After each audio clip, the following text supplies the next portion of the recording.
اوكي. ان شاء الله باذن الله هنتكلم النهارده بالتفصيل عن الامريكان دبلومه وكل المواد بتاعتها باذن الله. حضراتكم هتكتبوا لنا الاسئله بتاعتكم في الشات، وبعد كده هنفتح بعد ما نخلص خالص عشان هي بس عمليه تنظيميه. هنفتح مجال الاسئله، اللي عايز حضرتكم يتكلم اهلا وسهلا بيه، هنفتح له المايك ويتكلم ويسال السؤال اللي هو عايزه باذن الله تعالى. اول حاجه انا اللي هتكلم عليه النهارده بالنسبه لطلاب الخليج، تحديدا طلاب الخليج. طلاب الخليج احنا عندنا الامتحانات اللي احنا عندنا ايه المتاحه بالنسبه لطلاب الخليج. الامتحانات المتاحه عندنا، احنا عندنا الامتحان الاولاني اللي هو اسمه سات 1، كان في عندنا امتحان سات 2، ده تم الغائه خالص، ده بقى خلاص، ده كنسلد خلاص مش موجود عندنا.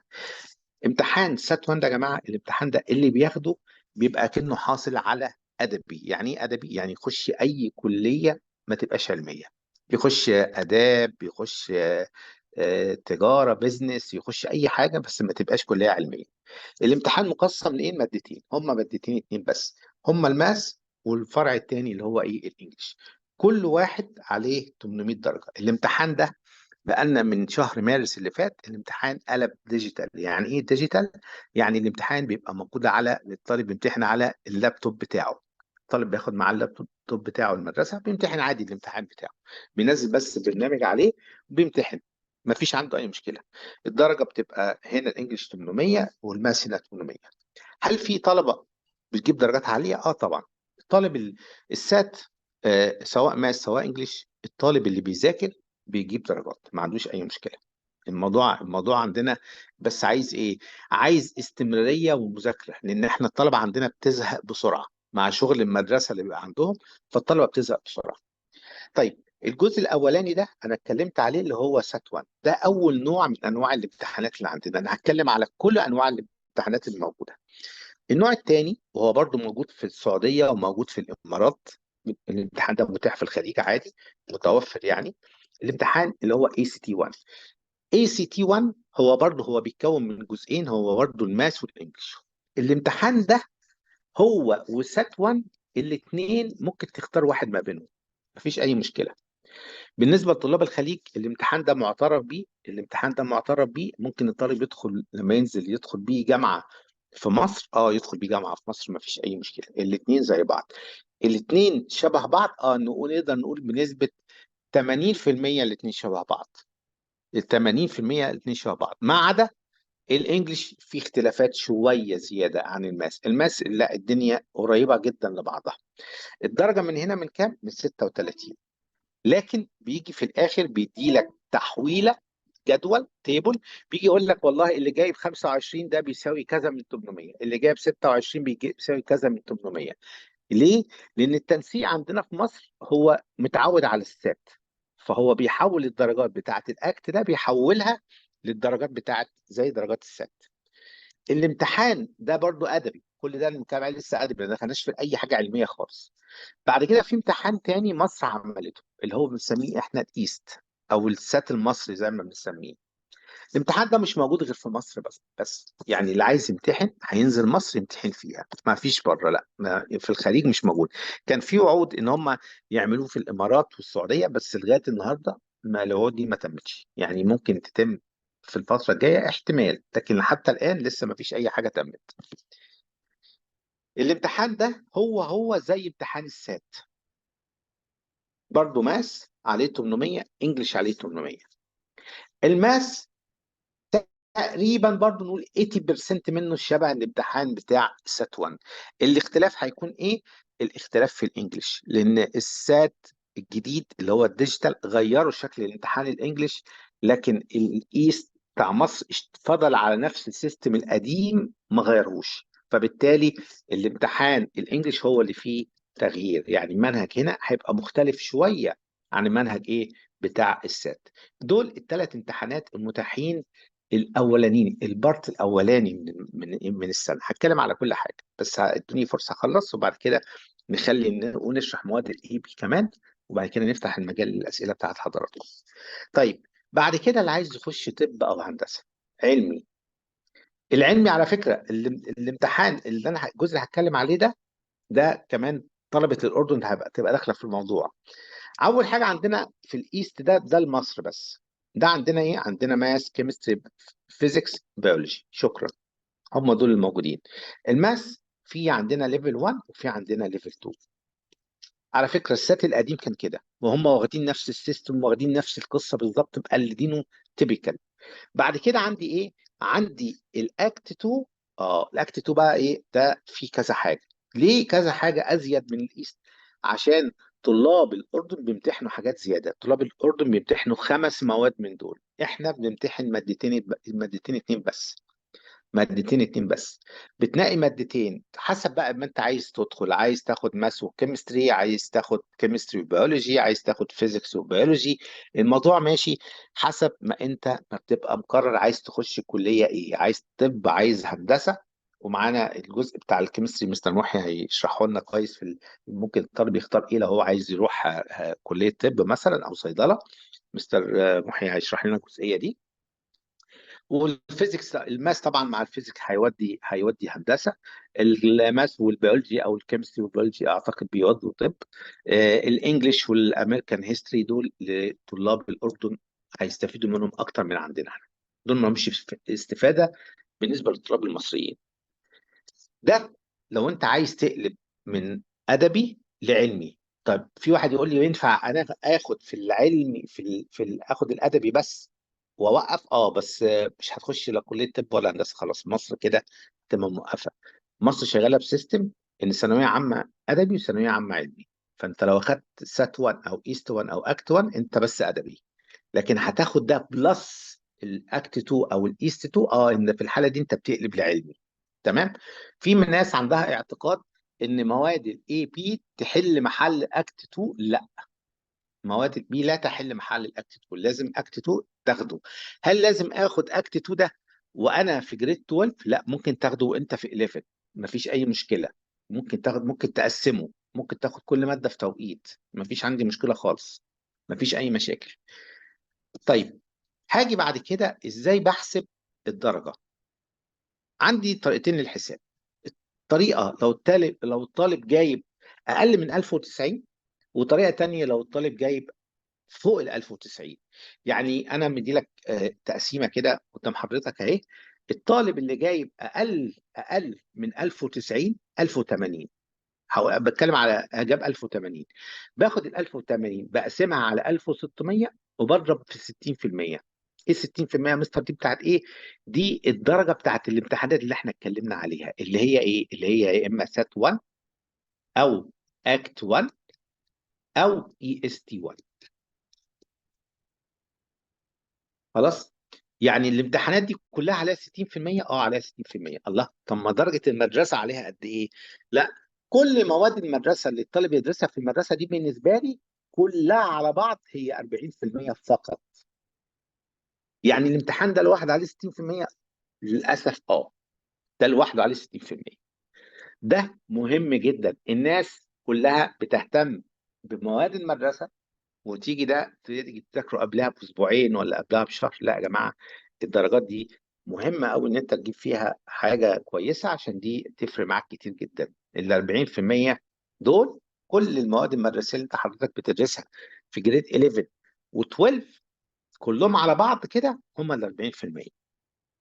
تمام. طيب، جيت قلت لك معنى كده ان الطالب ده جاب 1080، جبت 60%، الطالب ده جاب 40 ونص، صح؟ طب وفي اكت 2 او في اكت ما فيش بقى سات 2 ده اتلغى. يا اما واكت 2 ايست 2 عندك مادتين. المادتين دول برضو من 1600 كل واحده 800. يبقى انت هتاخد الصم بتاعهم من اول 1100. من اول 1100 ده عشان تبقى انت ايه؟ لو انت حابب تروح سكه الحكومه. اوكي، من اول 1100 لو انت حابب تروح سكه ايه الحكومه. وهو النجاح هنا من 1100 عموما. يعني ما ينفعش حد يجيب اقل من الرقم ده. ما ينفعش. ده عليه قد ايه؟ ده عليه 15% بس. يعني معنى كده ان انا عندي الامتحان 60%، 40% شغل المدرسه، وعندي 15% كمان الاكت 2. 115%. ايوه، مجموع 115%. مجموع 115%، يعني انت حضرتك مجموعك من 115%. عشان كده دايما بتلاقي في ناس يقول لك انا جايب 102 وجايب 103 وجايب 104 وكل اللي انت عايز تقوله قوله. يا جماعه اللي عايز يكتب لنا الاسئله بعد اذنكم اكتبوا لنا في الاكونت ده عشان اقدر اشوف الاسئله. اوكي اهو انا بعت حرف كي اهو، اكتبوا لنا في الاكونت الاسئله بتاعتكم. تمام. طيب معنى كده ان الدرجات دي كده عليها كام؟ 115%. ايوه، يبقى انا عندي ال 40 ونص على الدرجه بتاعه التي بي اي بتاعتك اللي هي ال 40%. ال 40% انا هفترض انت هتجيب 700 من 800. ايه ال 800 دي يا جماعه؟ انت بتمتحن 8 مواد، وانا دلوقتي هفرجك تقسيمه المواد. 8 مواد كل ماده عليها 100 درجه. في الاخر انت بتجيب الرقم ده بتجمعه على اللي فوق بتجمعه على اللي هنا يطلع معاك المجموع الكلي كله على بعض. طيب في حسبة تانية، في طريقة تانية للحساب. ايه الطريقة التانية؟ الطريقة لو الطالب جاب من اول 1090، من اول 1090 حضرتك بتضرب في كام؟ بتضرب في ال 69، مش في 60 زي اللي فوق. اللي فوق ضربت في 60، هنا ضربت في كام؟ في 69. يعني انت حضرتك هنا كنت جايب 1080، هنا بقيت جايب 1090. بص هفرجك الفرق، انت في فرق 10 درجات. تعال افرجك في فرق كام في المية. هنا 40 ونص وهنا بقت كام؟ 47%. في كام؟ في عندك 6 درجات، 6.5% تقريبا فرق. فقد ايه؟ في 10 درجات فقط زياده. عشان كده انا دايما بقول للطلاب ما حدش يوقف. في ناس بتفرح انها جابت مثلا 800 او 900 في الامتحان ويقول لك خلاص انا كده مش هو ده اللي انا عايزه. لا، انت درجه ان انت اقل درجه متاحه عندك تجيبها، انا بقول لك اتكلم على ال 1090. ليه ال 1090؟ عشان تقدر تاخد البونص ده. البونص ده مهم جدا جدا جدا. ليه البونص ده؟ هخلي المجموع بتاعك كمان بقى زاد 9% تانيين. يعني انت عندك بقت كام؟ بقت عندك 69، وحط عليهم ال 40% بتوع المدرسه وحط عليهم ال 15% بتوع السات، اجمع دول كده كلهم. انا عندي كده كام؟ ادي 4 ادي 10 ادي 12، 124%. 124% بقى الناس اللي عايزه تخش طب اسنان وكليات طب بشري والحاجات دي انت بتتفرج. يعني احنا بنتفرج ان تلاقي مجاميع ساعات بتوصل ل 120%. يقول لك ايه ده؟ ازاي بتوع الدبلومه الامريكيه بيجيبوا كده؟ ايوه احنا بنجيب كده عشان احنا الدرجات بتاعنا من 124 مش من 100%. خلاص. ادي التقسيمه الثانيه. يبقى انا عندي في تقسيمتين للدرجات. التقسيمه الاولى اهي، ادي التقسيمه الثانيه اهي. لو حد عايز ياخد منها اي سكرين شوت وممكن ابعت لكم اللي احنا بنكتبه ده كله، هبعته لكم. طيب عندي طريقه الحسابات ايه؟ ادي طريقه الحساب عندك اهي. عندك الجامعات الحكوميه وعندك ايه؟ الجامعات ايه الخاصه. انا بكلمك الجامعات الحكوميه في اكت 2 انت عايز كام؟ 20 من 36. الجامعات الخاصه 16 بتمشي معاك من 36. في يعني انا بكلمك ايه في الماده هنا دول كده مجموع في المادتين. بالنسبه لسات 1 انت بتتكلم في 1050 حكومه من 890 جامعات خاصه. بس برجع اقول لك تاني واقول لك كمان مره، ال 1050 يا جماعه لو سمحت لو سمحت ما ما تحطهاش في دماغك، حط من اول 1090 عشان تاخد البونص. الجامعات الحكوميه اقل درجه تقدم بيها في التنسيق هي ال 1100 في سات 1. في سات 2 سات 2 ده اتلغى، اللي هو مكان دلوقتي ايست. يعني ده كده هو الايست، هو بالنسبه لي هيبقى ايه الايست 2. هي نفس الدرجات، هنا 1100 وهنا كام؟ 900. وهنا هيبقى عندك في المادة الواحدة برضو 16 16 وهيبقى 18 دي مش 16 دي 18 ودي كام؟ 20. سهل ان احنا نجيب الدرجات دي سهل لو الطالب يعني ذاكر نص ساعة في اليوم. يعني مش هقول لك يعني الموضوع مش محتاج يعني حاجة صعبة يعني. طيب في عندي بعد كده في عندي مواد أساسية احنا بندرسها. احنا محتاجين ندرس في جريد 11 8 مواد، وفي جريد 12 8 مواد. 8 مواد دول على بعضهم انا باخد منهم 8 مواد. بقسمهم ازاي؟ ممكن اخد واحده من جريد 11 اخد ماده، ومن جريد 12 اخد 7. ممكن اخد 2 وممكن 6 من هنا، ممكن اخد 3 وممكن اخد 5 من هنا. ممكن اقسم كده وفي جريد 10 لو انت مقرر تخش جامعات خاصه ممكن تاخد مادة واحدة من جريد 10 وتنقص بتوع 12 تخليهم 6 لو انت عايز. خلاص. كل المواد لازم تبقى 1 كريدت. احنا بنسمع الكلمه دي كتير بس ما بنعرفش معناها. كلمه وان كريدت يا جماعه معناها ان الماده بتدرس ترم اول وترم تاني. يعني في بعض المدارس بتعمل ايه؟ يجي يقول للطالب انا هديك كيمستري في الترم الاولاني وهديك بيولوجي في الترم التاني. لا، احنا في مصر للاسف احنا مش هنعمل الكلام ده، مش هناخده. ليه؟ لان احنا لازم الماده تدرس ترمين، ترم اول وترم تاني. دي بيبقى اسمها 1 كريدت. المواد اللي هي بتبقى هاف كريدت ما بنحسبهاش، ما بنعرفش نختارها. كل ماده من اللي انا قلتهم لك دول عليها 100 درجه. الدرجه بتبقى كام في الاخر؟ مجموعك من 800. خلي بالك، انت من 800 انت بتنقي من ال 16 ماده بتوع 11 و12، بتنقي منهم 8. الثمانيه اللي عاليين في الدرجات على ان يكون، بص، في شروط. على ان يكون في عندي مواد اساسيه ما ينفعش ان انت تطنشها. زي ايه المواد الاساسيه؟ عندي مواد اساسيه زي الماث، زي الانجليش، البيولوجي، الكيمستري، الفيزيكس. ليه؟ المواد دي اساسيه في دخولك اي جامعه. فالموضوع عندك هيبقى الدنيا مفتوحه لما انت تنقي المواد دي. لما في حد يوقع ماده من دول بيبقى عنده مشكله. في عندنا مشكله دايما بتظهر لنا مع طلبه الشويفات تحديدا في اختيار المواد. يجي يديله البيولوجي في جريد 10، ما ينفعنيش، انا عايز لازم بيولوجي ياخده برضه في 11 او 12. المواد دي مش لازم تاخدها في سنتين، لا انت تقسمهم على السنتين، انا ما عنديش مشكله. ما عايز تاخد بيولوجي في 11 تاخد الكيمستري في 12 براحتك. انا ما فيش عندي مشاكل. المهم ان انت ايه، 11 على 12 مع بعض تدرس دول.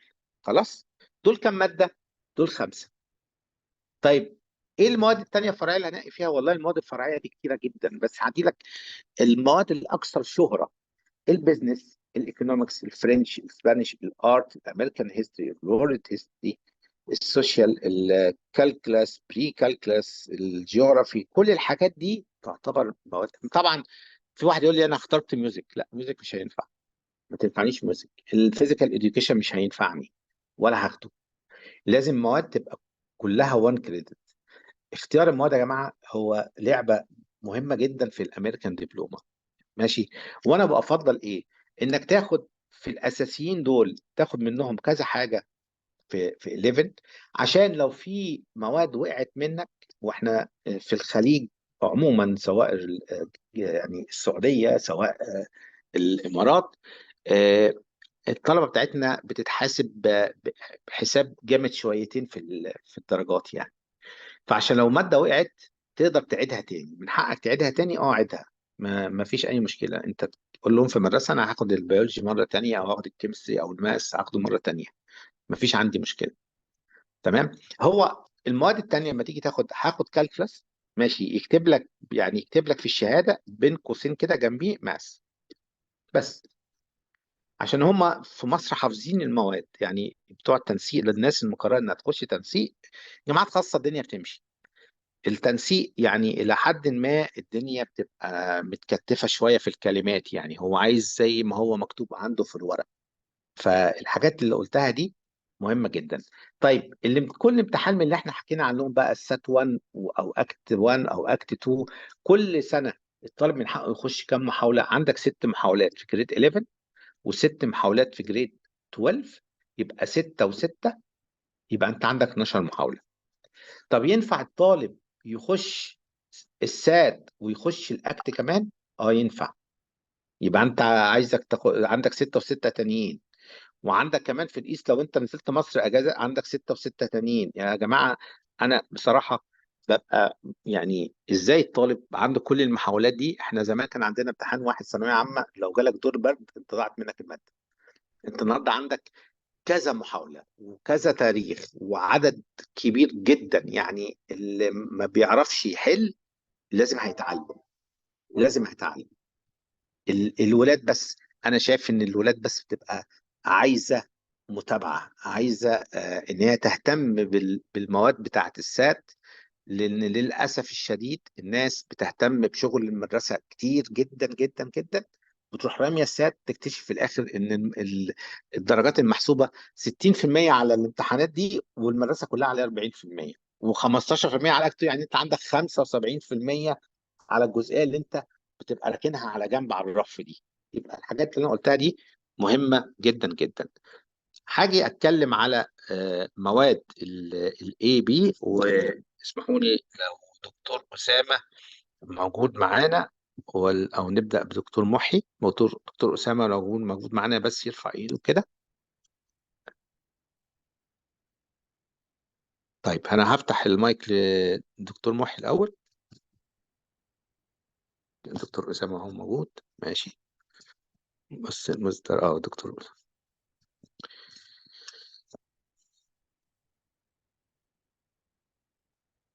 إيه.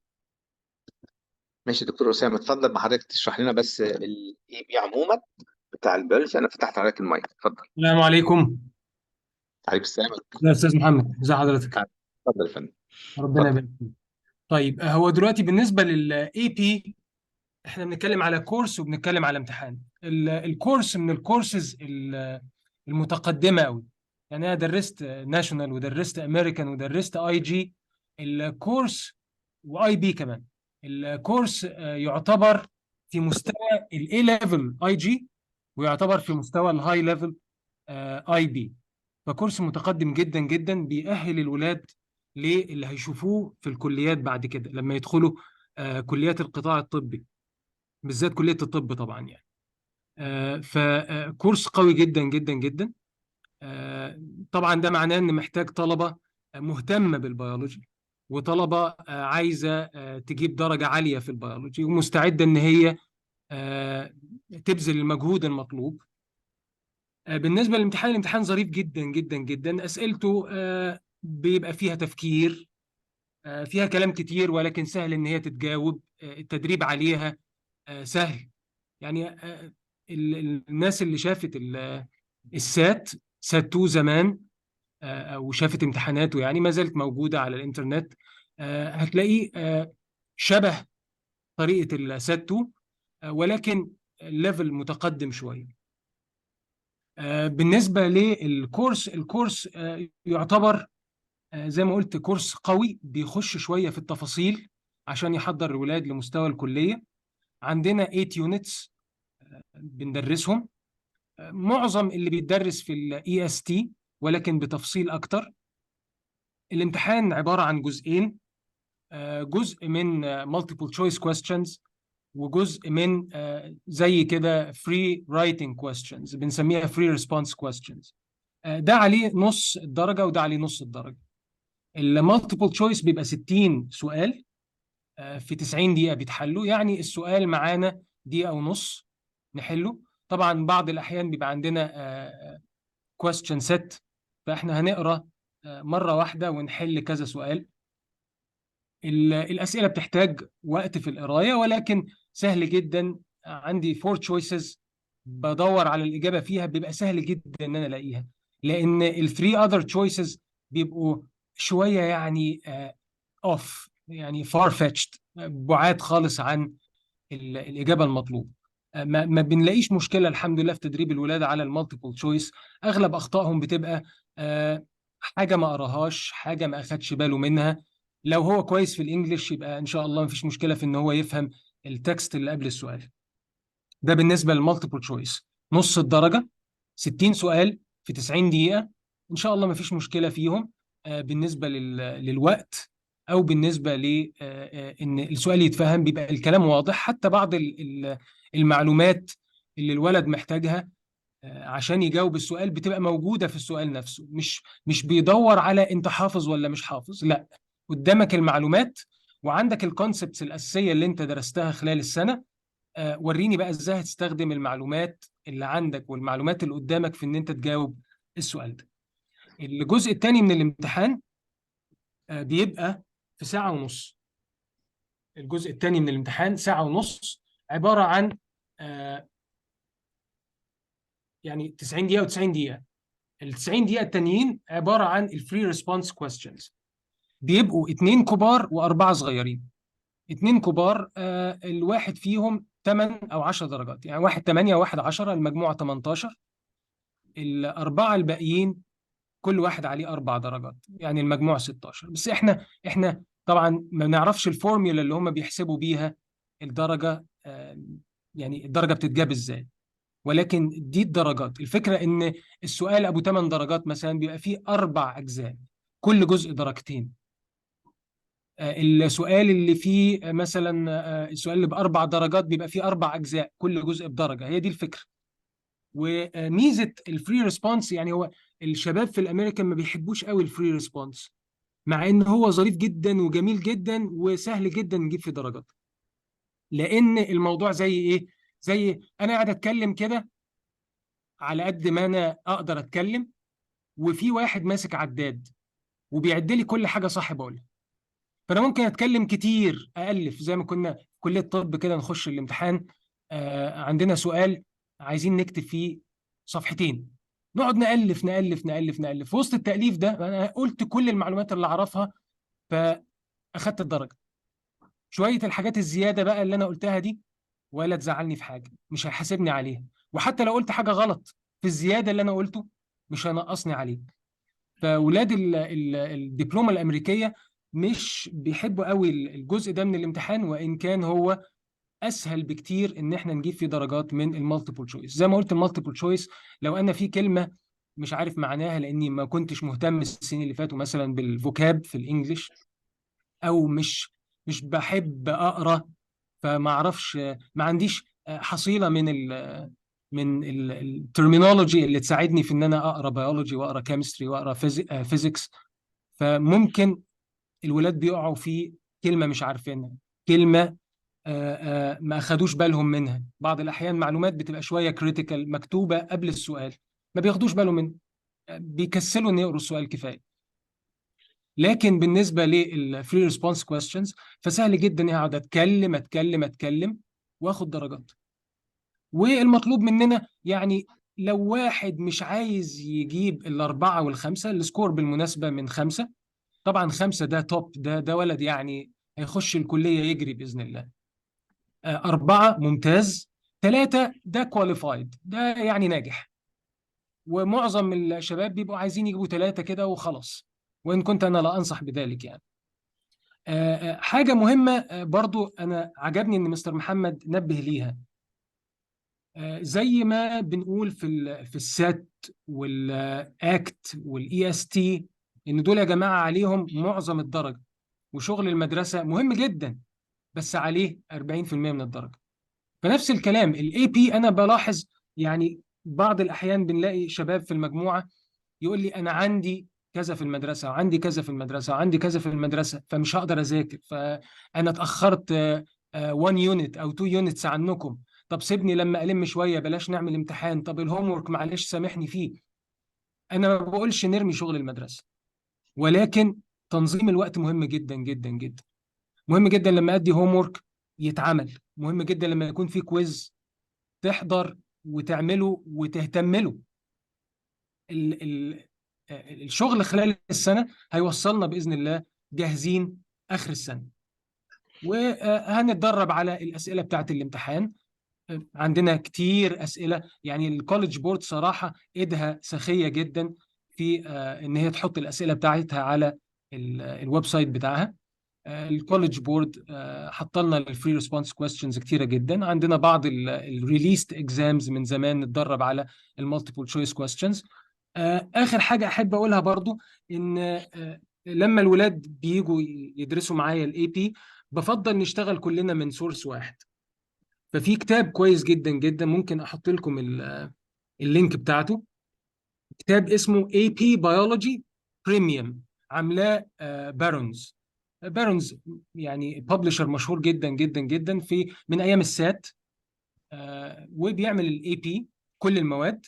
انا بيعجبني جدا بالذات الاديشنز الاخرانيه، الاثنين الاخرانيين بتاعت السنه اللي فاتت وبتاعت السنه دي، وهما الاثنين هتلاقوهم حاجه واحده، فروق بسيطه. وللاسف بتاعت السنه اللي فاتت مش موجوده، بتاعت السنه دي اللي موجود.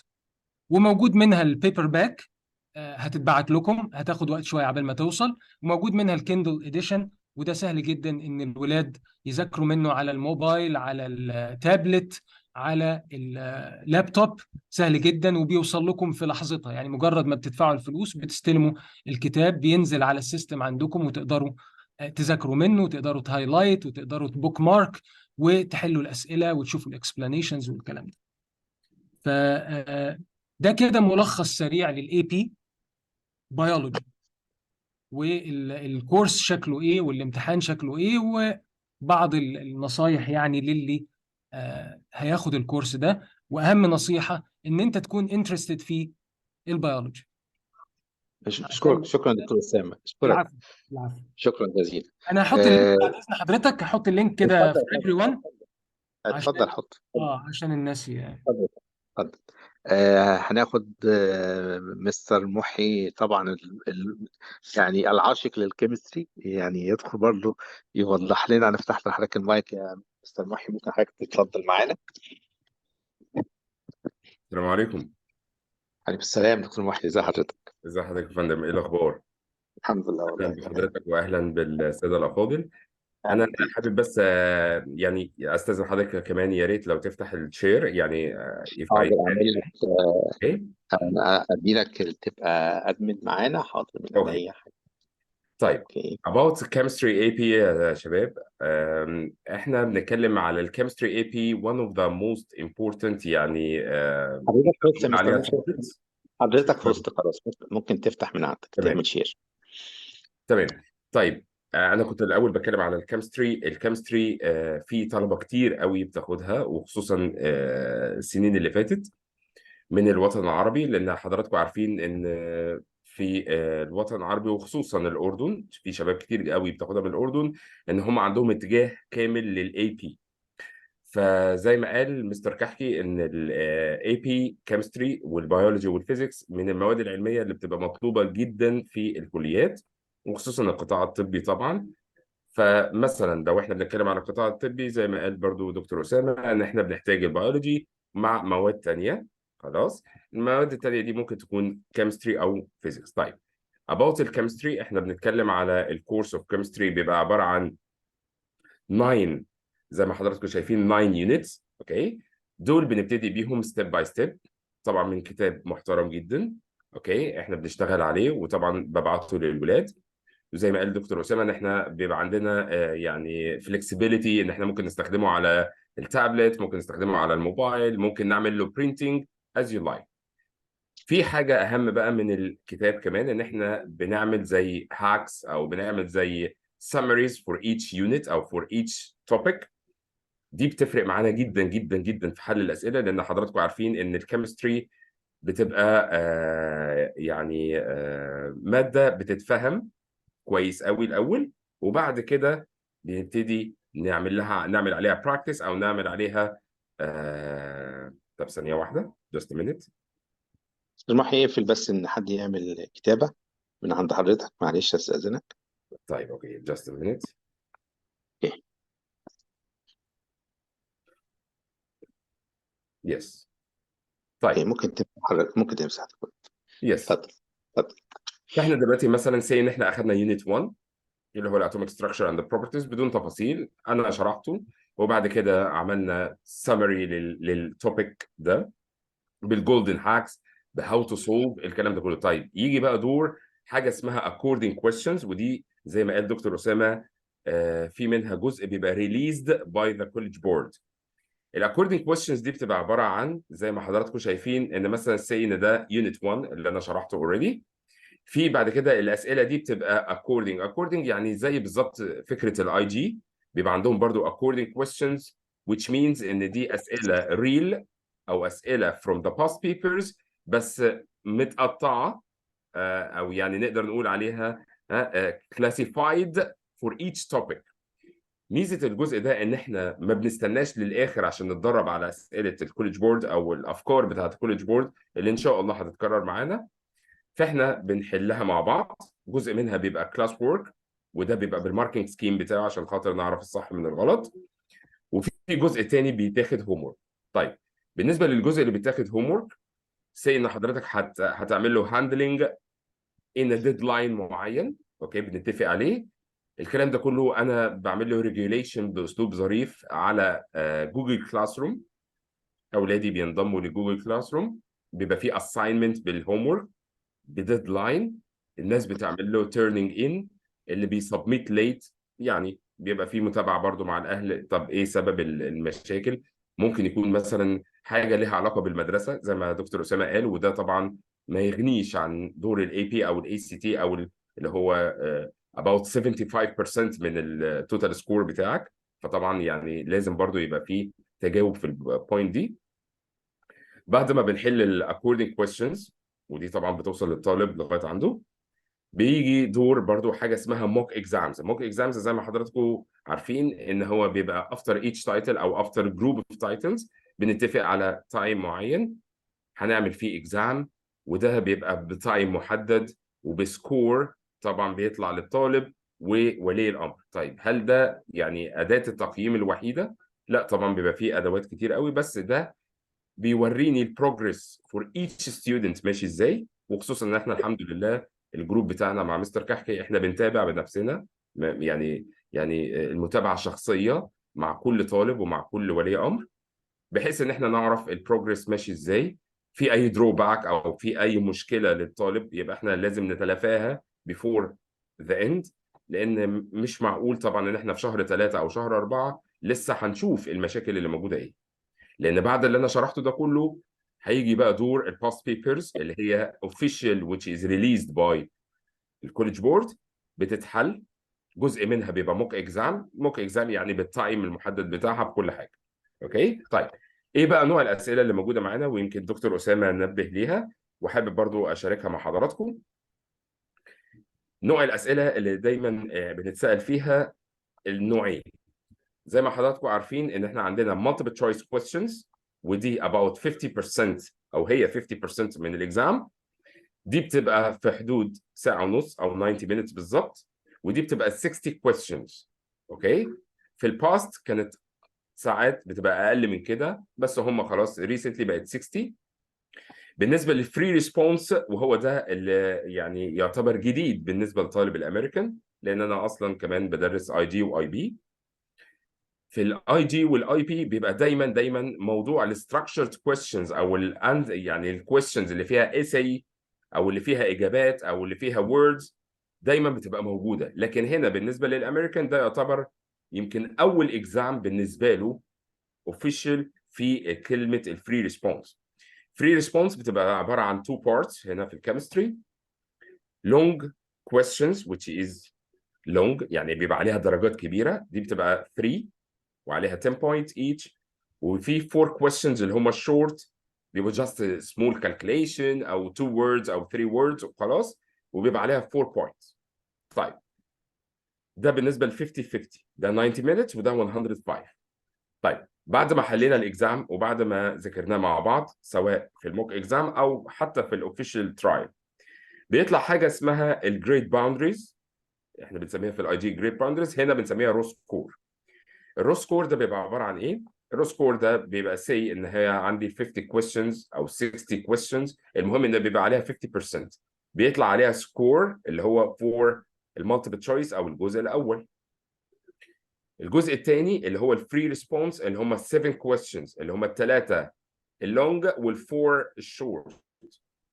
كل واحد بيتضرب في فاكتور يطلع رقم بيتجمع في الاخر، يبقى ده ال 50% التانيين اوف ذا اكزام. يطلع سكور من الكوليدج بورد، هو السكور ده اللي احنا بنمشي عليه، وده بيبقى متغير لكل ترايل. الترايلز بتاعتنا بتبقى في ماي جون، كل ترايل ماي جون بيطلع ليها سكور محدد ليها، ده ديبندنج بقى على الراندوم سامبلز اللي بياخدوها من الطلبه وحاجات تانية كتير يعني ملهاش لازمه ان احنا نتكلم فيها. المهم بيطلع مثلا سي ان الترايل دي السكور بتاعنا من لو جبنا 75 ماركس till 100 احنا كده في الاي بي سكور 5، وده التوب سكور. قلنا شويه نزلنا من 60 ل 74 يبقى احنا 4. قلنا اكتر بعد الشر يعني هنوصل لكام؟ ل 3، وهو ده الليست سكور اكسبتد، يعني نقدر نقول عليها وورلد وايد. الناس اللي هتسافر بره او الناس اللي هتروح يوروب او الناس اللي يعني ناويه تاخد سكولرشيب في اي مكان، انصحهم ان هم يتواصلوا مع الكليه، لان كل كليه ليها سكور مختلف. في بعض الكليات في جيرماني بتطلب 5، في بعض الكليات وخصوصا في اوروبا الشرقيه بتطلب 4، في بعض الكليات في اماكن تانية بتطلب 3 بس. اوكي، فانت برضو لازم يبقى مع حضرتك تارجت. انا كده ولا كده بشتغل على الفايف، بس انت لازم برضو تكون عارف المينيمم سكور اللي حضرتك لازم تفكر فيه. اوكي. طيب، ده بالنسبه للامتحانات اللي في الاخر والموك اكزامز اللي احنا هنحلها بحيث ان احنا نوصل للفايف، والحمد لله بنوصل للفايف بسهوله. وكان اكبر عدد من السكورز، يمكن السكورز كمان مع مستر كحكي ممكن يعرضها لحضراتكم از الحمد موتيفيشن. لله جبنا سكورات في كتير جابوا 5 الحمد لله السنة اللي فاتت. الحمد الحمد لله. لله. الحمد لله. ولو أشكرك. في اي سؤال انا تحت امركم، اتفضلوا. شكرا شكرا مستر محي. ودلوقتي هنفتح المايك لدكتور أحمد الشناوي. دكتور أحمد الشناوي هو فيزيكس واشتغل في مدارس دولية كتير، وحاليا هو أحد دكاترة جامعة العالمين. اتفضل دكتور أحمد. السلام عليكم. عليكم السلام. تمام. متواصل، ازيك يا مستر كحك؟ ازي حضرتك؟ أهلا بيك، أهلا بيك، الحمد شرفتنا. لله. اتفضل. انا طبعا سعيد جدا ان انا مع حضراتكم. فرصه سعيده جدا، ان شاء الله تكون خير باذن الله. انا مش قادر طبعا، الناس يعني الاساتذه الافاضل دكتور اسامه واستاذ محي قالوا كل حاجه بالتفصيل، مفيش حاجه يعني ممكن تتقال بعد اللي قالوه. بالنسبه بس للجزء الساينتفكس الخاص، انا عندي الموضوع مختلف في الفيزيكس في حاجه بسيطه. احنا عندنا 3 تايب للاي بي فيزيكس. في على حسب بقى، هم في كل مدرسه بيبقوا طالبين، او في كل كليه بيبقوا طالبين نوع منهم. في اي بي فيزيكس 1 واي بي فيزيكس 2 واي بي فيزيكس سي. واحد بيبقى ريليتد او مرتبط بشغل الجبرا، الثاني بيبقى ريليتد للكالكولس، والاخراني بيبقى معظمه على الالكتريستي والماجنتيزم. فالموضوع بس بيبقى على حسب الاختيار اللي موجود. طبعا المواد بتاعت الاي بي ان جنرال المرتبطه بالفيزيكس، كل جزء منهم او كل بارت بيبقى فيه توبكس مختلفه. يعني انا لو مثلا ممكن احاول اعرض حاجه، اذا كان في امكانيه. مفيش امكانيه خلاص مش مشكله يعني. دقيقة طيب، واحدة ممكن أخلي حضرتك قبل، بس هو مستر محي واخد لا لا، خلاص خلاص، مش مشكله مش مشكله. مفيش مفيش مشكلة. مشكله، انا اتفضل. هبقى ابعتهم بعد كده لحضرتك ماشي. تمام. الجزء اللي هو بتاع اي بي فيزيكس 1 ده مرتبط معظم شغله على جزء الكاينماتكس، الميكانيكس والروتيشن والكاينيتيك انرجي والبوتنشال. حاجات المفروض ان هي معظمها يعني تعتبر بوست، او الاولاد عدت عليهم وهم في الميدل. بس طبعا المعلومات بتكون ان ديتيل، بتفاصيل اوسع شويه، بديتيل اكتر شويه، عشان تهيئه بحيث انه لما يدخل الكليه يكون الكلام ده جاهز. فعلا احنا لما بنلاحظ الطلبه اللي داخلين كليه هندسه مثلا، من خبره بقى السنين اللي فاتت مثلا في الجامعات اللي الواحد اشتغل فيها، حضرتك بتشوف الطالب وهو داخل، الطلبه بتاعت اللي بتبقى حاصله على الاي بي تبقى طلبه مميزه، بتبقى طلبه مختلفه عن الطلبه اللي داخله بالمواد العاديه بتاعت المدرسه. بيبقى طبعا بيبقى واخد فكره كبيره عن مواضيع بتوسع اكتر، بشرح الموضوع بديتيلز اكتر، فبيبقى عنده فرصه ان هو بيكون قادر يمشي مع اللي بيتشرح. يعني الكلام بالنسبه له بيبقى مش جديد، غير الطلبه اللي بيبقوا في الحاجات العاديه ما خدوش الماده نفسها، بيبقى الموضوع بالنسبه لهم صعب شويه.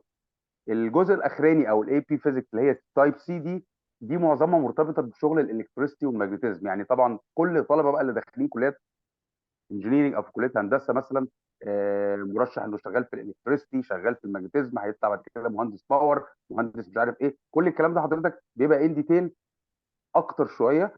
هو بنفس الفكره يعني نفس التوبكس، بس بتبقى ان ديتيل شويه في الشرح. الفكره برضو في نفس القصه في الامتحانات بتبقى زي ما اتشرح بالظبط.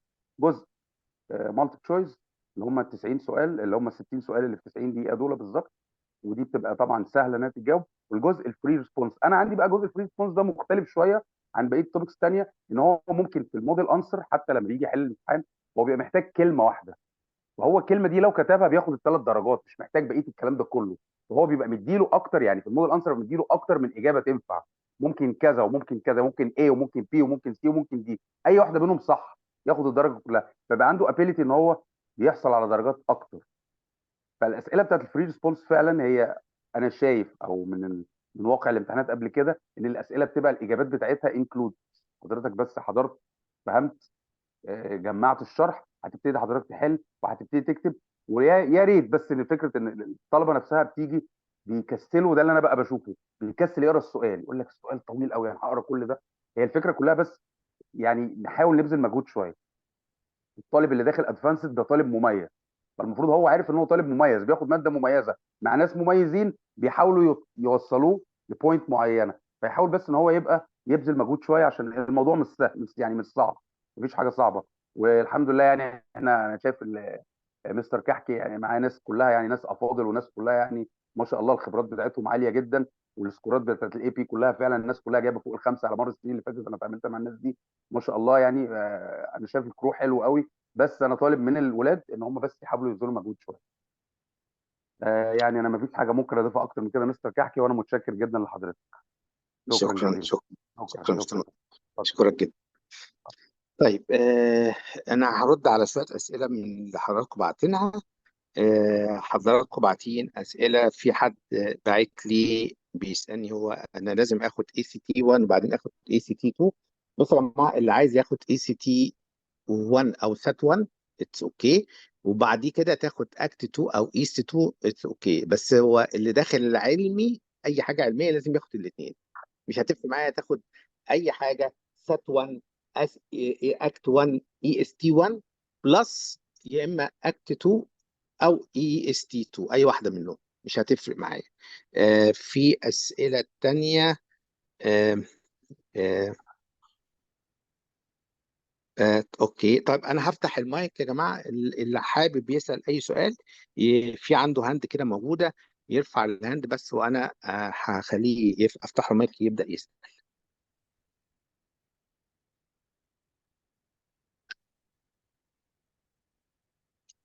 اللي محتاج يسال اي حاجه. في حد كان باعت برضو سؤال بيتكلم على الاي بي، او انا لازم اخد اي بي؟ يا جماعه المواد الاي بي دي مش معترف بيها في مصر، بالمناسبه يعني. بالمناسبه المواد دي غير معترف بيها في مصر.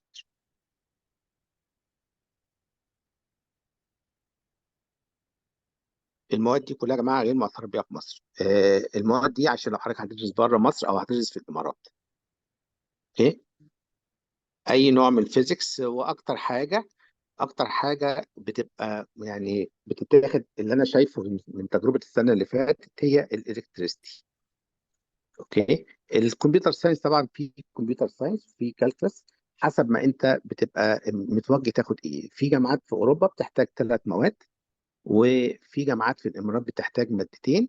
في جامعات في الامارات بتقول لك مش لازم تمتحن كوليدج بورد، كفايه قوي ان انت تمتحن المواد دي في المدرسه وخلاص. وفي جامعات هتقول لك لا، امتحن كوليدج بورد وهات لي درجات. في عندك كده وفي عندك كده. اوكي. تمام. اللي حابب يسال يا جماعه يبعت لي. اللي في الامارات يا جماعه هيشوف عندك في الامارات في جامعات كتير جدا، كل جامعه ليها متطلبات. هتلاقي المتطلبات بتاعت جامعه الشارقه غير متطلبات الجامعات اللي موجوده في دبي، فلازم حضرتك هتبعت للجامعات تسالهم انتوا عايزين ايه مواد اي بي، عشان يبقى الدنيا تبقى سهله عليك، تعرف تختار انت هتختار ايه بالظبط. آه سات 1 يا جماعه ده للطلبه اللي هي داخله بيزنس، اللي داخل لغات وترجمه، الحاجات دي بس. الجنرال ما عندكش مشكله، لو انت داخل في مصر فقط ما عندكش مشكله، خد جنرال. احنا في مصر هتاخدها جنرال، هتاخدها عاديه، هتاخدها اي حاجه هو بيحسبها لك. طيب استاذ محمود موسى، انا ماشي، انا هفتح حضرتك، اتفضل حضرتك المايك مع حضرتك، اتفضل. شكرا يا مستر، بس حبيت أسأل على المواد، سوري، الامتحانات اللي هناخدها. يعني دلوقتي لو حابة أدخل مثلا هندسة في الإمارات، مطلوب مني آخد سات 1 و ACT 2، وحسب الجامعة المطلوبة آخد حصص ال AP. في جامعات، خلي بالك، في جامعات في الامارات ما بتطلبش سات 1 اصلا، ولا بتاخد اكت من اصله، بيطلب مواد اي بي. انت هتاخد دول عشان لو انت فكرت ترجع مصر في اي وقت من الاوقات تعرف ان انت تختم شهادتك، لان انت من غيرهم مش هتعرف تعادل الشهاده من اصلا. في حاجات يا جماعه بس انت بتاخدها، يعني انا بنصح دايما اي حد موجود معانا من اي جنسيه، من اي جنسيه، لازم حضرتك هتشوف البلد بتاعتك بتطلب ايه، وتعادل تاخد المواد بتاعتك حسب بلدك، بعد كده تبدا تضيف حاجات تانية حسب ما انت مقرر تروح. لكن الموضوع مش ان انا رايح هنا في الشارقه فانا هدخل الشارقه. بتيجي الناس بعد ما بيقضي اولى جامعه وثانيه جامعه بيجي يقول انا عايز احول، يجي يحول يلاقي نفسه مش واخد سات. ودي حاجات قابلتنا كتير جدا، بتضطر تذاكره من الاول بقى. يعني تخيل انت بتبقى في الجامعه وتروح انت راجع تاني مذاكر سيات عشان ايه؟ تعرف او تعرف تحول من الاصل اصلا. اوكي ماشي يا محمود. اوكي. وامتحان الام سات مطلوب ولا خلاص؟ الام سات مطلوب للامارات فقط، لكن الرايحين مصر مش مهم. اللي هيدرس في الكونتنت بتاع الامارات same thing. الام سات ده للناس اللي هتدرس جوه الامارات فقط، جوه الامارات فقط. غير كده لا، غير كده لا. اوكي. وهل دروسه نفس دروس السات ولا بيبقى فيه تشينج فيه؟ تقريبا حاجات، بص حاجات بسيطة يعني، فيها اختلافات بسيطة قوي، لكن مش هتحس ان الموضوع صعب. الدرجة فيه اصلا من 2000، يعني مادة الماس مثلا، اكلمك عن الماس، درجة فيه من 2000، النجاح من 800. فالموضوع يعني ما مش هتحس يعني ان ايه، ان هي موضوع فيه أزمة يعني. النجاح تمام، فيه سهل. شكرا. النجاح فيه سهل. شكرا. تمام. اللي حابب يسأل يا جماعة يتفضل، في عنده ايد كده موجودة تحت يضغط عليها وانا هفتح له المايك يتكلم معايا. وبعد اذن استاذ، حضرتك يا مستر كحكي، في برضو معلومه صغيره حبيت افيد بيها حضراتكم. اتفضل. في طلبه كتير عندي في الاي سي تي 2 لما اخذوا الاي بي، فانا استغربت ان هم ليه اخذوا الاثنين. في قرارات في بعض الدول وخصوصا الاردن ان الماده الواحده الاي بي تعادل مادتين اي سي تي. حضرتك فاهم قصدي؟ ده انا بتكلم على 2. تمام. الماده الواحده الاي بي الاي بتتعادل بي، عندهم بمادتين اي سي تي 2. الاردن، بالظبط الاردن كل بالظبط مادتين اي سي تي 2 ممكن ياخد بدلها ماده واحده اي بي. بالظبط بالظبط، ودي قرارات من الجامعات هناك، فدي بتبقى ظريفه جدا يعني برضه. استاذه ولاء اتفضلي يا فندم. مساء الخير. اتفضلي يا آم، فندم. كنت عايزة بس أسأل، لو مش يعني لسه مش مقررة جامعة في مصر أو في الإمارات أو بره، فهل هاخد كل الامتحانات دي سات وأكت وإم سات وإي بي؟ بص حضرتك، لو انت مش مقرره هتبداي ان انت تاخدي الحاجات دي تدريجيا. لو انت مقرره هتوفري على نفسك مجهود، وهتبقي محدده انت عايزه ايه من الاول. اوكي، يعني انت مش لازم تاخدي يعني هي يا سات 1 يا اكت 1 مثلا، واحد من الاثنين. هتاخدي الاكت 2، هتاخدي مادتين حسب توجه ابن حضرتك، عايز هندسه عايز طب، هتختاري المواد. في الاكت 2 مثلا. المواد الاي بي في مدارس بتيجي تديكي اختيارين، تقول لك يا اما تروحي جنرال، يا اما هتاخدي المواد اللي هي الادفانسد. الادفانسد هو هيبقى عنده مواد بيحطها لك، اللي هم البيولوجي، الكيمستري، الفيزيكس، الكمبيوتر ساينس، الكالكلاس. الحاجات دي تبقى موجوده قدام حضرتك. هيبدا يقسم لك. انا شايف مادتين بيكفي، يعني مش لازم الناس تاخد اكتر من مادتين. في ناس بتاخد ثلاثه عشان هو حاطط في خطته ان هو هيدرس في جامعه في اوروبا. ده وضع مختلف. ده وضع مختلف. فهو في الحاله دي هياخد 3 مواد. تمام، تمام. شكرا. في كمبيوتر ساينس مطلوب في جامعات الامارات، طبعا. في بعض الجامعات اللي فيها تخصصات الكمبيوتر طبعا هيقول لك، والذكاء الاصطناعي كل ده هيطلب، لا هيقول لك هات لي كمبيوتر ساينس طبعا، يعني لازم هيطلب منك كمبيوتر ساينس في مواد الاي بي. بس برضو برجع اقول لك، لازم تسأل في جامعات، لأن الجامعات في الإمارات مختلفة شوية عن بلادنا. لأن كل جامعة هم سابينها، يعني ما فيش تنسيق زي مصر مثلا. الجامعة هي اللي بتقبل، فكل جامعة بتحط شروط غير التاني. يعني بتلاقي في فروقات في كل جامعة والتانية، فأنت لازم برضو تبقى عامل حسابك. هخش الجامعة الفلانية في دبي، في أبو ظبي، جامعة خليفة بتاع، فأنت تبقى بتابع مع الجامعة هم طالبين ايه بالظبط، عشان يقدروا يعني تقدر تحط خطتك يعني. هل مادتين اي بي بيولوجي وفيزيكس او ماس يسمح دخول كليات طبية وهندسية معا؟ بص حضرتك، هي جرت العادة ان الاي بي بيولوجي مع الكالكولس بيفتحوا السكة في الاي بي، بس برضو الكيمستري داخل معانا. بالنسبه للاكت 2، يعني انا بقول لك على المعلومه بتاعتي، مستر محي هضيف، انا عارف اكيد البيولوجي والماس هيدخلوا كليه طب وهندسه، يفتحوا لك الاثنين في مصر. ومستر محي ممكن يزود لنا الكيمستري، ممكن ياخد معاها ايه لو هو عايز يخش كليه طبيه او هندسيه. في بعض الطلبه يا فندم بتاخد الكيمستري مع البيولوجي، اوكي، وبيخشوا بيها القطاع الطبي. تمام. في بعض بتاع الطلبه طبي، الثانيه بتاخد، صيدله او طب يا مستر محي؟ بص في بعض الدول بتشترط، لا، وخصوصا بره بتكلم على مصر، بتشترط. هنا على مصر. مصر. لا مصر على الاي بي. على الايه، الاكت 2. الاكت 2 الاكت 2 زي ما حضرتك قلت ان هو البيولوجي مع الماث، اوكي، ده اللي هو بيفتح الاثنين مع بعض. في بعض الطلبه بتخش القطاع الطبي ببيولوجي وكيمستري على اساس ان هو يعني في بعض ده راي الطلبه ان الكيمستري من اسهل المواد في الاي سي تي 2 لان هم جربوا بقيه المواد فبياخدوها مع البيولوجي. في بعض الطلبه بتاخدها مع الماث وبيخشوا بيها القطاع الهندسي، فهو الشرط واضح ان هو البيولوجي عشان الكليات الطبيه مع ماده تانيه، او ماث في اي سي تي 2 مع ماده تانيه بس. طيب فهم غالبا يعني اقول لحضرتك يعني بيتقابلوا في الكيمستري على اساس انها ماده سهله قوي في اي سي تي 2 ولا تقارن بالاي بي، فعشان كده بتتاخد وبيجيب فيها سكور كويس قوي. تمام. في حد بيسأل مين معاكم كمبيوتر ساينس من المدرسين؟ معانا الدكتور جوزيف، وهو راجل بقاله 30 سنة بيدرس المادة. ومعانا كمان الدكتور عبد الحميد من الأكاديمية العربية للنقل البحري قسم الكمبيوتر، برضو الاثنين موجودين معانا. حد بيبعت أستاذة إيمان بتقول لي مصر لا تعترف بالإي بي. لا، هي مصر مش موضوع تعترف أو ما تعترفش. هي مصر أنت حضرتك بتاخدي بيولوجي، يعني البيولوجي عندنا حاجتين، يا إما هتاخديه جنرال عادي، يا اما هتاخديه اللي هو الادفانس ده اللي هو الاي بي ده اللي احنا بنقول عليه عندنا في مصر ايه المستوى الرفيع يعني. هم عندنا في مصر سواء خدتيه جنرال سواء خدتيه مستوى رفيع الاثنين بيحسبوه حاجه واحده، الاثنين بيتكلموا في نفس الحاجه، فمش هتفرق، الاثنين زي بعض بالنسبه لهم. فالقصه هنا يعني ايه، مش يعني واحد يعني. هو خدي يعني حط لك في الشهاده كلمه بيولوجي وخلاص. كم اي سي تي مطلوب في مصر؟ هو حضرتك مادتين هم اللي بيطلبوا، هم مادتين اللي بيطلبوا. يعني هتاخد ثلاثه هنقي لك اعلى مادتين، هي مش هتفرق كتير يعني. طيب استاذه علا، انا فتحت عليك المايك. مساء الخير. استاذ أنا بس فندم. بسأل بالنسبة لمدرسة الشويسات، أنت حضرتك كنت ايوه. قلت إنكم بيطلبوا 8 مواد.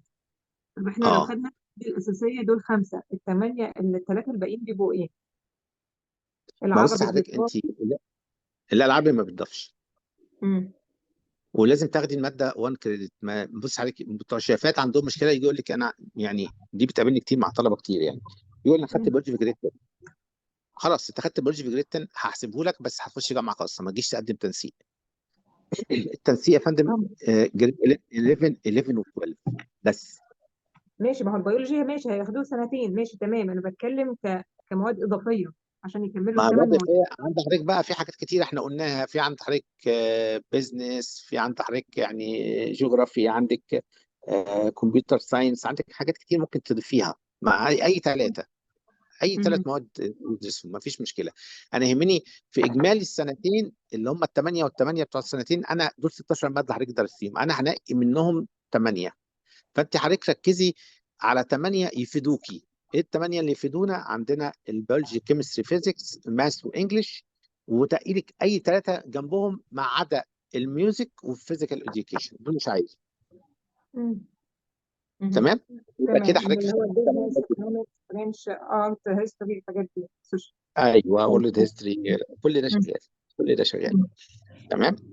تمام. طيب استاذه شيماء، اتفضلي يا فندم. السلام عليكم. طيب اتفضلي يا فندم. أنا كان عندي استفسار. يعني حضرتك كده لو احنا جريد 10، احنا كده ايوه هنبتدي اللي هو السات 1 اللي هو هيبقى اونلي ماس وانجلش، مظبوط؟ حضرتك داخله جريد 10 ولا من 10 على ايوه 11؟ ايوه انا رايحه جريد 10. اوكي اوكي. تمام، يبقى هتبداي انا تدرسي حضرتك من السنه الجايه، يعني لو انت حضرتك حاليا الدراسه عندنا هتبدا يوم الاثنين الجاي، لو يبقى اها حضرتك لسه 10 اها يبقى حضرتك لسه مش هتعملي الكلام ده خالص. انا تمام. بقول لحضرتك ان مواد جريد 10 احنا في مصر ما مم. بنحسبهاش، بس مم. سيب ابنك يذاكر، يعني خليه فاهم ان هي بتتحسب، يعني خليه يذاكر ما عنديش مشكله، بس هي تمام مش بتتحسب. اوكي يعني اتفضل. اه يعني انا بالنسبه لي السات، انا دلوقتي لو انا ناويه سات وانا عايزه كليه علميه خلاص، وبرضه عايزه اعمل حسابي ان انا هنزل مصر، تمام تمام. يعني. يبقى انا هبتدي السات لابني الماس والانجليش هيبتدي يتحسب من اول جريد 11. يعني انا هبتدي كلام كله من 11 و12. 11 11 و12 هم الحسابات عندنا كلها من اول 11 و12.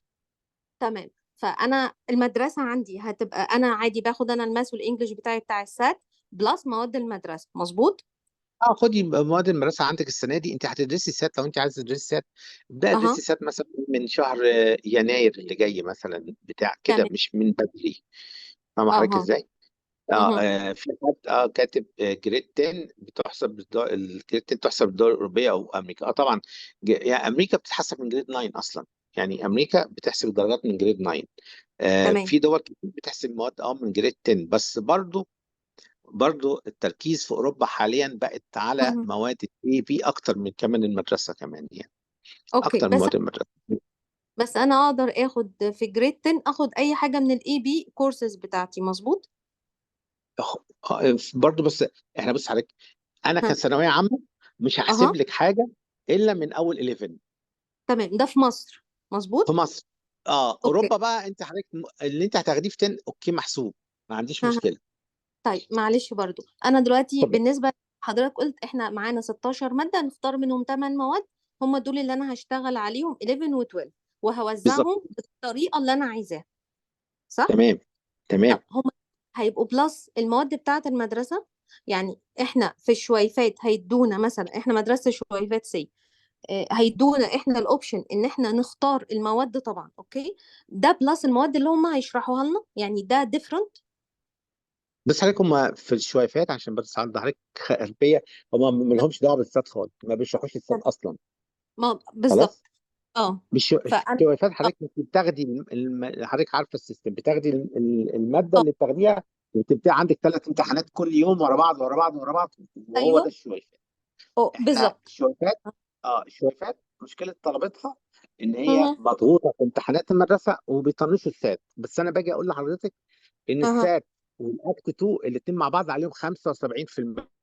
اها المدرسه اللي حضرتك بتقعدوا تطحنوا فيه ده كله عليه 40%. فتكير قوي اه من ان حاجه تطغى على حاجه، ان الشغل بتاع المدرسه يطغى على الشغل مم. بتاع السات والاكت، تلاقي نفسك ما خدتيش درجات في النهايه. طيب معلش برضو انا اسفه اخر سؤال، طب انا بالنسبه لي اتفضل. بقى اللي هو تي 2 لو انا خلاص اي اس تي 2 خلصت السات والاي اس تي 2 بتاعي انا هبتدي المواد تتحسب معايا، يعني هبتدي ادخل امتحاناتها من شهر كام، يعني لو انا بقى هدخل في المجال العلمي اللي هم الثمان مواد بتوعي بقى. بص، هو الامتحانات الخارجيه حضرتك هتبدا تتحسب من اول شهر اغسطس اللي جاي. اغسطس اللي جاي. اها اه تمام عايز ماشي. تدخلي ابن حضرتك كترايل في شهر 5 او 6 اللي جايين دخليه، وخليه اه يدرس من يناير. اوكي اتس اوكي، ما عنديش مشكله يعمل كده. اها كي يخش محل يجرب يعني، كي يجرب بس. خلاص ماشي يا فندم ميرسي جدا. استاذه ولاء قبل ما الدكتور ماشي، استاذه ولاء عندي حضرتك سؤال تاني. حضرتك انا فاتح عليك المايك لو حضرتك حابه تتكلمي. مستر محمد، بس كنت عايزة أعرف الامتحانات دي كلها إزاي نعرف، يعني كلها ليها ويب سايت مثلا نشوف طبعا. المواعيد ونقدم حضرتك مش، انا هنزل لحضرتك اللينكات بتاعت المواقع بتاعت الحجز. حضرتك معانا على طبعا في اي جروب من الجروبات بتاعتنا حضرتك موجوده مظبوط. مكتوب. موجودة. انا هنزل لحضرتك اللينكات بتاعت كل امتحان وممكن تحجزي من خلال اللينك، ما عدا الاي بي تبع المدرسه. تبع المدرسة الاي بي. الاي بي حضرتك هتلاقي بعد ما تدخلوا باسبوع اسبوعين ولغايه شهر 10 هيجي يقول لك اللي عايز يحجز يدفع الفلوس. تمام تمام. شكرا يا مستر، شكرا. دكتورة حنان، اتفضلي يا فندم، انا فتحت عليك المايك. السلام عليكم. عليك يعني السلام يا شكرا فندم. جزيلا. يعني تحت بجد بتبذل مجهود معانا في الجروب وهنا، بس ما زال انا احس برضو ان انا عندي شوية كده ماني قادرة افهم واستوعب. هل لا انا حضرتك لما تحت أكون أمرك. مقررة ادخل جامعة خاصة في مصر، انا من مصر، هل احتاج برضو اخد الاكت 2 والسات 2 ولا يعني الدنيا في الامور دي مش واضحة ليا، ولو قررت حضرتك عايزه اسافر تدخلي، خارج؟ عايزه حضرتك تدخلي ابن حضرتك تخصص ايه هو وانا مش هساعدك. محدد، هو آخر حاجة قال لي أنا مش بحب الماس ولا الرياضيات، فما تدخلينيش كليات علمية، ما تفكري ليا في حاجة علمية. فماني يعني يعني ما هو بعدنا عن محدد. الهندسه كده، بعدتي عن هندسه وطب صح كده؟ هو مش مفكر في هندسة وطب خالص. هتاخدي السات 1 او اكت 1 وخلاص. ما بس يفكر، ما يحتاج اكت 2 ولا الامور دي كلها. لا طب لو لا هيدرس في الخارج، هو داخل 9 الحين، يعني هو الحين في 9، يبدأ من الحين ياخد الاختبارات هذه، ولا برضو من 11 لا و12؟ هياخد في 11 و12، لكن هيهتم شويه بشغل المدرسه شويه في الحاله دي لو هو مقرر يدرس في الخارج يعني. اه، مقرر يدرس في الخارج، ما يبغى آه، يدرس. اه يبقى هيهتم شويه بالمواد المدرسيه شويه، يعني يبقى يذاكرها، ما يجيبش فيها درجات وحشه يعني، ما يطنش يعني، لازم يذاكر. طيب، لكن لو هو عايز يمشي في المصارين في الخارج ومصر، ياخد الاكت 1، يعني لازم ياخد الاكت 1 اكت يكون 1 او مقرر. سات 1. اكت 1 او سات 1، الاثنين بالنسبه لنا واحد، مش اه، هتفرق. وايه اللي بيدخل بره سات 1، ولا بس حج درجات المدرسة؟ لا، اللي بيدخل بره بقى المواد المدرسيه بلس مواد الاي بي بلس، هيجيب كام في السات. في بعض الدول بتقبل وبعض الدول ما بتاخدهوش يعني. الدول الاوروبيه كل حته يعني، جامعات المانيا بتقبل مثلا الشهادات الامريكيه من الامارات، لكن ما بتقبلش مثلا من السعوديه. بياخدوا سنه تحضير زياده في حاجات كده.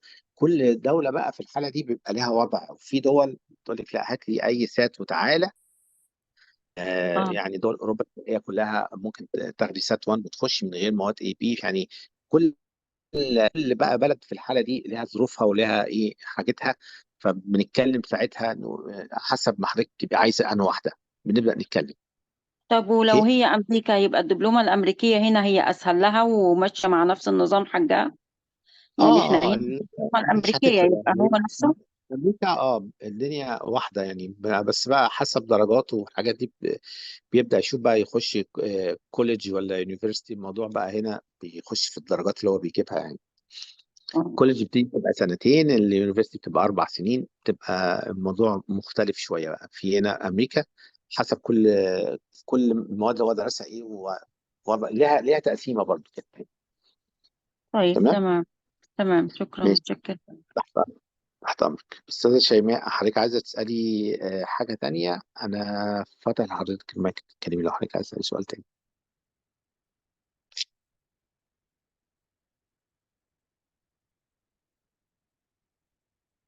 أوكي. في السؤال بيقول لي هو السكور كاونتد لو هو رايح 11، كاونتد لو هو هيمتحن من أول أوجست بالسكور كاونتد، لكن هيمتحن قبل أوجست السكور مش كاونتد. طيب في حاجة يا جماعة مهمة جدا برضو نتكلم فيها، موضوع السند سكور بالنسبة للسات. ستاند سكور في ناس انت ليك 6 محاولات و6 محاولات كل سنه، يعني 12 محاوله. بعد المحاوله السادسه لازم تعمل سند سكور وتستلم الموضوع ورق. لو انت داخل مصر لازم تعمل سند سكور على الاماديست بتاع القاهره او اسكندريه وتستلم الدرجات بتاعتك ورق. ليه؟ لان انت بعد ما بتعمل كده لو دخلت المحاوله السابعه، المحاوله السابعه بتلغي المحاوله الاولى، يعني درجات المحاوله الاولى مش بتظهر في الورق اللي بيجي لك. المحاولة الثامنة بتلغي لك الأولى والثانية. فأنت تيك كير عشان ما يبقاش عندك درجات قديمة بتحتاجها وتيجي تقول لي أنا الدرجات عندي راحت مش لاقيها. مفيش حاجة اسمها كده. أنت بعد المحاولة السادسة اعمل سند سكور واحتفظ بالدرجات بتاعتك في ورق، عشان لو أنت جيت تقدم مكتب تنسيق يبقى عندك حاجة ورق ممكن أنت أي حاجة دوكيومنت تقدر إن أنت تتعامل بيها. أوكي. لو في حد يا جماعة عنده أي أسئلة تانية يتفضل، أنا برضو ما زلت معاه أرد عليه. دكتورة حنان، أي أسئلة تانية؟ آه اللي عنده أي أسئلة أنا تحت أمر. أي حاجة. أنا بتهيألي كده إحنا تقريبا جاوبنا على كل الأسئلة، تهيألي يعني. وأنا بشكر حضراتكم وبشكر طبعا دكتور أسامة، وبشكر دكتور محي، وبشكر دكتور شناوي. أستاذة شيماء لسه عندها سؤال، حاضر من عينيا. اتفضلي يا فندم، أنا فتحت حضرتك المايك. السلام عليكم أستاذ كحكي، ربنا يخليك، شكرا جزيلا لحضرتك. أنا بس بعد إذن حضرتك، أنا ابني داخل جريد 10 أمريكان، فبسأل هما كانوا بيقترحوا علينا إن إحنا ندخل اي بي بيولوجي في آخر جريد 10. هو لو أخدها كده، أنت حضرتك كنت بتقول إنها مش محسوبة غير من دور أغسطس، ولا يعني معلش لو توضح لي النقطة دي بعد إذنك. انت حضرتك بتتكلمي على الامتحان اكت 2 ولا بتتكلمي على امتحان السات؟ لا، على الاي بي بيولوجي. بص حضرتك الاي بي يعني يدخلوا في 11 وفي 12. ماليش انما دعوه حضرتك بتن، ماليش دعوه بتن. طيب اللي داخل تن، اللي داخل تن ده انا واحد مقرر ان هو يخش مثلا ايه في ايطاليا، راح يخش في المانيا، في الحته دي ياخد من تن، ما عنديش مشكله. لكن الناس اللي هي بتبقى يعني عايزه درجات زي بتوع طلبه الاردن والطلبه المصريين وكده، عشان تتحسب له في الشهاده لازم يبقى في 11 وفي 12، مش هتتحسب له في 10. مش هتتحسب حتى لو خدها. صوت حضرتك قطع، معلش مش سامع حضرتك. اي حاجه هتتاخد في 10 لو انت رايحه مصر او رايحه الاردن، اه الاثنين دول ما بيحسبوش الا من اول 11 و12. اللي ماليش هو دعوه من ب 10. اول شهر اغسطس اللي حضرتك بتقول عليه. اللي هو من اول، ابص عليك امتحان النهارده كام؟ النهارده يوم 26. الدراسه في امريكا، الدراسه في امريكا رسميا بتبدا من يوم 25 كل جميل. سنه. اه ده ميعاد ثابت، ده ميعاد ثابت طول اه عمرها. من يوم، اه فاي حاجه، اي امتحان بيتم من بعد 25 اغسطس هو محسوب في اي دوله في العالم محسوب على انه تبع جريد 11. تبع جريد 11. خلاص، عشان احنا اتكلمنا في الكلام ده للطلبه المصريين كتير قوي، وناس كتير طلعت قالت لك لا الكلام ده غلط، ما بتحسبش. لما هم مالهم هم يعني، احنا امريكان، احنا مالنا مصر بتخش 6 اكتوبر، مالناش دعوه مثلا يعني. احنا مالنا، ايوه احنا الطلاب الامريكان عندنا هم تبع السيستم الامريكي. السيستم امريكا نفسه 25 اغسطس كل سنه، ده ميعاد ثابت، ميعاد ثابت لكل المدارس في الامريكيه في كل العالم. احنا بقى بنقول ايه، ده هنخش ده 5 9 وده 10 9 وده نص اكتوبر والكلام اللي بنعمله ده، احنا اللي بنعمل كده، بس هم ما لهمش دعوه. فاي حاجه هتتم من بعد يوم 25 اغسطس هو الامتحان محسوب بالنسبه للطالب في السنه الجديده. طيب معلش انا بس انا كده فهمت من حضرتك اللي انا لو هقدم في مصر يبقى انا كده باخد سات 1 مع اكت 2، وحضرتك اللي, ايوه. اللي انت بترشح الاكت 2 بيبقى لهم مواعيد، يعني هل هو بيبقى له مواعيد معينة؟ 6 مواعيد في السنه، 6 مواعيد في السنه. جميل. انا الاكت اه 2 دوت حضرتك بتقول اللي انا اخده بيولوجي واحدد ميعاد بعد 25/8 اللي هو عليه تاخدي كده مثلا، يعني كمان تاخدي سنة. بيولوجي ماس وكيمستري، ماس مم. وفيزيكس، حسب بقى ايه. ما انت في ساعتها تيجي تقولي والله انا رايحه هندسه، خلاص اقول لك خدي كذا وكذا، رايحه طب خدي كذا وكذا.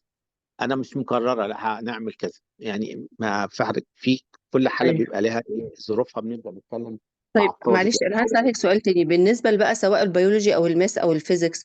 إيه- احنا كده مثلا الناس اللي مش محددة هي هتدخل جامعة ايه.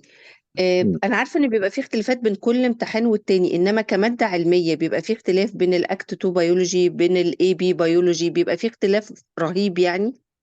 بص حضرتك يعني، انا هدي حضرتك الكيمستري، هخلي مستر محي هو اللي يرد على الجزئيه لا دي مش لو سامعة موجود حضرتك، معانا. الصوت قطع، مستر معلش محي، حضرتك ممكن تقول. مستر محي حضرتك معانا؟ مع حضرتك يا فندم. طيب هي المدام بتسأل هل في فروقات بين الاكت وبين الاي بي في المواد زي البيولوجي والكيمستري والفيزيكس؟ هل في فروقات كبيره؟ انا هسيب، لان انا عندي في الماس طبعا ده انا بشتغل كالكلس والناحيه الثانيه بشتغل ماس عادي، ففرق كبير. فانت رد عليها في الجزئيه بتاعت الكيمستري، وضح لها مثلا الفرق اللي هيمشي على الكيمستري هيمشي على البيولوجي هيمشي على كله. السلام عليكم. بص يا فندم، وعليكم. هو بالنسبه للاي سي تي حضرتك هو ما فيش اي وجه مقارنه بينه وبين الاي بي. طيب بالنسبه للاي سي تي حضرتك احنا بيبقى عندنا 38 questions. ال 38 questions دول بيبقى 45 minutes. ده بيبقى section number 1، واي ثينك ان الكلام ده في الفيزيكس وفي الكيمستري في البايو كمان. بعد كده بيبقى في تيست سنترز بتدي 5 minutes rest، او بنكمل على طول another 38 questions for 45 minutes. يعني احنا بنتكلم في 76 questions in 1 hour and a half او 90 minutes. اوكي مستر محي، انا عايزك تركز اكتر على الماده العلميه. هل في فجوه كبيره؟ هي السؤال بتاعها، هل في بالظبط فجوه كبيره بين بالظبط. الاثنين ولا ما فيش فجوه كبيره؟ ما الاثنين انا معتمدين انا على بعض.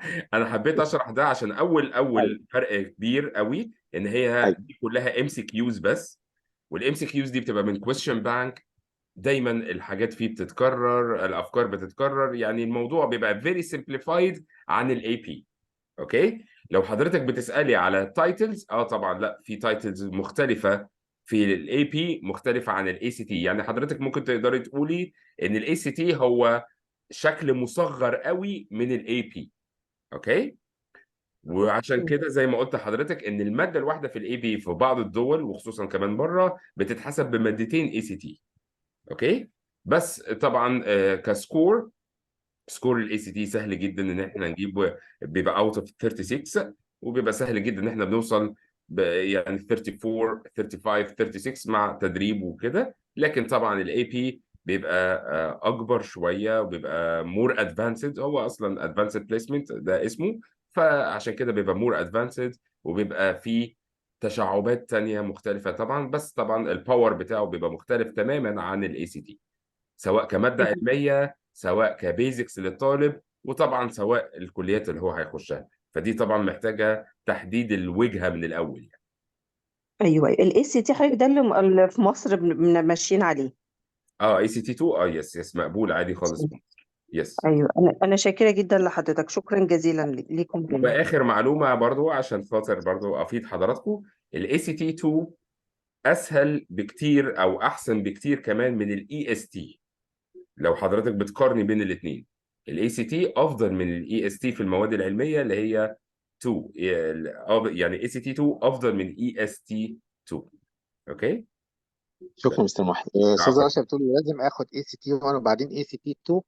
بص حضرتك، هو تاخدي اي سي تي 1 او سات 1، اي واحد فيهم خديه، بعد كده تاخدي الاكت 2. في ناس عندها اعتقاد ان انا ممكن اخد اكت 2 واسيب السات 1. الاكت 2 ده اخده لوحده لو انا طالب اردني، لان الاردن مش عايزه سات 1 اصلا. الاردن بياخدوا سات 1 ده بياخدوه لاغراض تانية، لكن اكت بالنسبه لهم هو اكت 2 هو الاساس. دايما انا باجي اقول ايه، احنا بنطلع السلم، ما ينفعش ان انا اجي انط ادخل عماره وعايز اطلع من الدور الثالث. لازم حضرتك تطلع الاولاني وبعدين الثاني وبعدين الثالث. فهي الفكره في كده. لو انت عايز تدخل اكت 2، ما انا عندي مشكله، ما أنا لازم ادي لك سات 1 او ادي لك اكت 1 الاول عشان اقدر اكمل واطلعك للليفل اللي بعديه. اكت 2 في عندك في الماث مثلا 2 ليفل، ليفل 1 وليفل 2. باجي الاقي طلبه حجزت تقول لي انا حجزت ليفل 2. طب انت حجزت ليفل 2 ليه؟ احنا ناخد ليفل 1 الاول. لو انت عايز تخش بقى حاجه تانية زياده، دي حاجه ترجع لك، خد ليفل 2. لكن انا قدامي احجز مادتين، يا اما اخد ليفل 1 يا اما اخد ليفل 2. طب احجز انهي واحده فيهم، السهله ولا الصعبه؟ ما انا احجز السهله. ما انا مش فارقه. مصر بالنسبه لها هتاخد ليفل 1 او ليفل 2 هيحاسبوك هما الاثنين حاجه واحد، الاثنين زي بعض في الدرجات، ما فيش ميزه يعني. فيبقى انا اعمل ايه؟ انا اخد السهل ما اخدش الصعب. دي الفكره اللي احنا دايما ايه بنقولها. ما حدش يحجز بالسلامه يا جماعه. يعني قبل ما تعمل حاجه، معلش ارجع اسال في عندك من واحد متخصص في المدرسه بتاع الحجوزات ده بيبقى موجود. ارجع انا والله انا عايز اعمل كذا، طب اعمل ايه يعني؟ بلاش، لان ناس كتير للاسف بتحجز غلط وبتخش بعد كده في دوامه مشاكل ما بتخلصش يعني. اوكي. اي اسئله تانية؟ انا اعتقد احنا ردينا على كل الناس. اوكي. اعتقد ان احنا ردينا الحمد لله على كل الناس. انا بشكركم، بشكر زمايلي اللي موجودين معايا النهارده على المجهود بتاعهم، وان شاء الله نشوفكم برضو قريب. واي استفسار احنا تحت امركم اي وقت ان شاء الله باذن الله تعالى. اشكركم شكرا جزيلا. شكرا.